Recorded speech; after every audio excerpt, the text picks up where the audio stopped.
நம்முடைய மீறுதல்கள் நிமித்தம் அவர் காயம். அப்ப மீறுதல்னால எதை கொண்டு வரோம் சொல்லுங்க? காயத்தை கொண்டு வரோம். இப்ப அந்த காயத்தை யார் வாங்குறா சொல்லுங்க?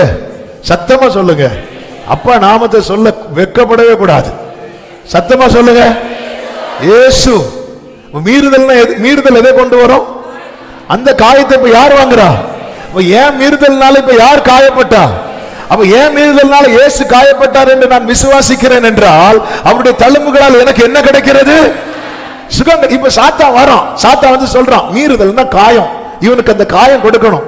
அப்போ பரலோக தேவ நீதி உள்ளவர் சொல்றார் காயம் இருக்கு.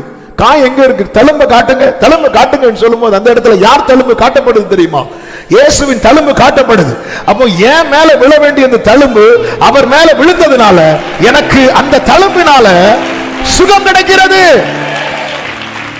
இயேசு என் பரிகாரின்னு நம்புறவங்க இன்னைக்கு நான் சொல்றேன், உங்களுக்கு விடுதலை விடுதலை விடுதலை விடுதலை இயேசுவின் நாமத்தில். சுகம் உண்டு, பலன் உண்டு இயேசுவின் நாமத்தில்.